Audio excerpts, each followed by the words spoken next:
Hello everyone, কেমন আছো সবাই? আশা করছি তোমরা প্রত্যেকে সবাই খুব ভালো আছো, সুস্থ আছো। আমরাও বেশ ভালো আছি। তো ভিডিওর টাইটেল দেখেই বুঝতে পারছো যে আজকের ভিডিওটা কি ভিডিও হতে চলেছে।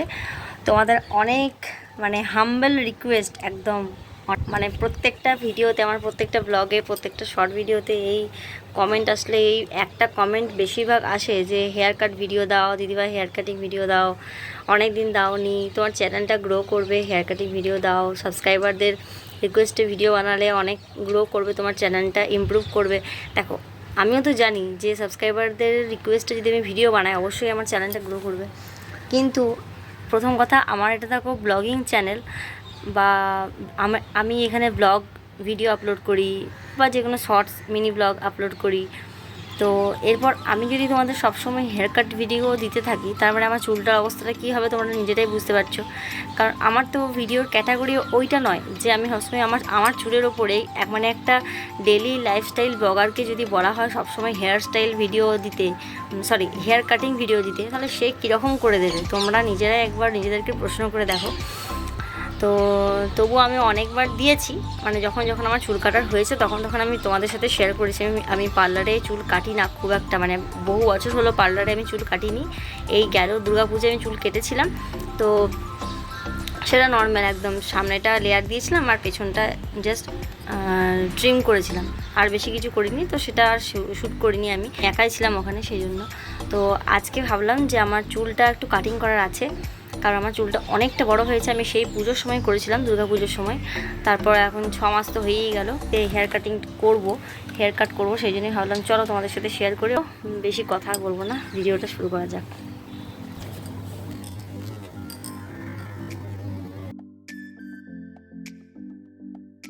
তো এখানে দেখো আমি পুরো চুলটা খুলে নিলাম, আর দেখো চুলটা আমার কতটা লম্বা হয়ে গেছে। আমি পুজোর সময় কেটেছিলাম, দুর্গা পুজোর সময়। তো তখন আমার চুলটা কাটার পর হয়েছিল কোমর অবধি, এখন দেখো কোমর থেকে অনেকটাই লম্বা হয়ে গেছে। তো এরপর ভাবলাম যে না, আমাকে কাটতেই হবে, নাহলে প্রচণ্ড অসুবিধা হচ্ছিল। তো পুরো চুলটা দেখো আমি মধ্যিখান দিয়ে শীতে করে নিয়েছি, তারপর পুরো চুলে জোটটা ছাড়িয়ে নিলাম, যতটুকু জোট ছিল। তো তারপর ছাড়িয়ে নেওয়ার পর দেখো আমি এটা গার্ডার দিয়ে পনিটেল আর করলাম না, কারণ আমি ছাদে এসেছি, ছাদে এসে ভিডিওটা শ্যুট করছি, তো ভুলে গেছিলাম গার্ডার আনতে। তাই ক্লিপটা দিয়ে আমি এটা চুলটা একটু কি বলবো, ক্লিপটা দিয়ে চুলটা এঁটে নিলাম। তো তারপর আমি দেখো ঘরের যে কাঁচি আমরা ব্যবহার করি, ঘরের টুকটাক কাজের জন্য যে কাঁচি ব্যবহার করি, এগুলো 20 টাকা 30 টাকা করে দাম আমার মনে হয়। তো সেই কাঁচি ছিল, আমি ওই কাঁচি দিয়েই চুলটা দেখো অল্প মতো কেটে নিলাম। খুব একটা বেশি লেন্থটা ছোটো করিনি, আমার চুলে যতটুকু মানায়, আমার মুখে বা আমার চুলটা যতটা লেন্থ যতটুকু মানায় আর কি, ততটুকুই আমি কিন্তু কেটেছি, খুব একটা বেশি কিন্তু কাটিনি।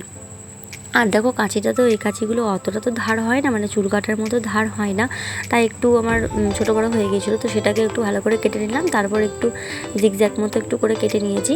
তো এটা পুরো সমান চুলটা হবে না, পুরো যে চুলটা একদম সমান আমার আগে ছিল, তো পুজোর সময় আমি একদম খালি ট্রিম করেছিলাম, সমান করেছিলাম। দেখো দুপাশ থেকে এভাবে দেখে কিন্তু সমান লাগছে, কিন্তু সমান নয়। ফার্স্ট লেয়ার যেটা হয়, তো সেই লেয়ারটা আমার হয়েছে, কারণ আমি যেহেতু একবারই এরকম করেছি, আর কিন্তু আমি বেশি ছোট করিনি, ওই একবারই আমি কাটলাম। তো এরপর দেখো আমার ফ্রন্ট লেয়ারটা যেরকম ছিল সেটা আমি নিয়ে নিলাম, যতটা আমার যতটা পার্ট আমার নেওয়া ছিল আর কি, আগে থেকে কাটা ছিল। তো সেটা একটু বড় হয়ে গিয়েছিল, অনেকটাই বেশ বড় লাগছিল। আর আমার লেয়ার এখন না খুব একটা বেশি ছোট ভালো লাগে না, কারণ আগে আমি করতাম চোখের কাছে যে লেয়ারটা হতো সেটার থেকে আরও 3টে করতাম, কিন্তু আমার এখন আর ওই ভালো লাগে না। হয় না যেটা সব সময় সব জিনিসটা একই তো ট্রেন্ড চলে না, এক এক সময় এক এক রকম ট্রেন্ড চলে। তো সেই জন্যই আমি একটু এখন বড় রাখারই চেষ্টা করি। আর ছোটোটা রাখলে না খুব অসুবিধা হয়, খুব ডিস্টার্ব হয়, চোখের সামনে খুব কাজ করতেও ভীষণ অসুবিধা হয়, বিরক্ত লাগে।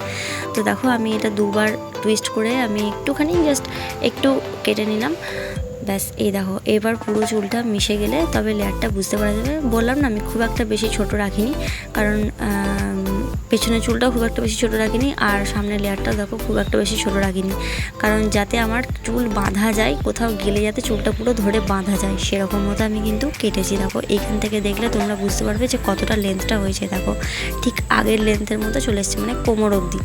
এই লেন্থটা আমার চুলে একদম ঠিকঠাক, আমি এটা ম্যানেজ করতে পারবো, সব কিছুই করতে পারবো। তো দেখতেই পাচ্ছ, এই হচ্ছে ফাইনাল লুক। মানে জাস্ট একটা লেয়ার বলতে পারো, মানে পেছন দিকটা একটা লেয়ার দিয়েছি, আর যে লেয়ারটা ফ্রন্ট লেয়ারটা যেটা সামনে লেয়ার ছিল সেটা একটু জাস্ট বড় হয়ে গিয়েছিলো, একটু শর্ট করলাম, খুব একটা না কিন্তু ওই মানে একটু জাস্ট 1 আঙুল মতো, মানে এইরকম 1 আঙুল মতো, তো এরকমই করলাম। আর মানে যেরকম ছিল সেরকমই, তোমাদের আমি জানি পছন্দ হবে না, কিন্তু কিছু করার নেই, কারণ দেখো চুল জিনিসটা এমন একটা জিনিস যেটা কারোর পছন্দ মতো কাটা যায় না। এটা মানে নিজের মুখে নিজেকে যতটা নিজের ওপর যতটা শ্যুট করবে ততটাই এটা কাটা ভালো, প্লাস বাড়ির লোকেরও ইচ্ছা বলে একটা ব্যাপার আছে, কারণ মেয়েদের চুলটাই হচ্ছে সৌন্দর্য সব থেকে। তো আমি জানি না তোমাদের কতটা পছন্দ হবে, যতটুকুই পছন্দ হোক না কেন, ভালো লেগে থাকুক বা নাই লেগে থাকুক, তোমরা কিন্তু অবশ্যই ভিডিও শেষে একটা কমেন্ট বক্সে একটা কমেন্ট করে যেও যে কেমন লাগলো ভিডিওটা।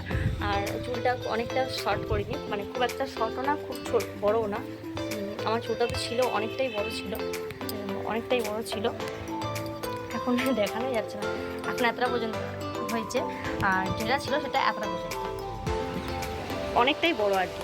তো যাই হোক, প্রচণ্ড হাওয়া দিচ্ছে, বেশ ভালো লাগছে।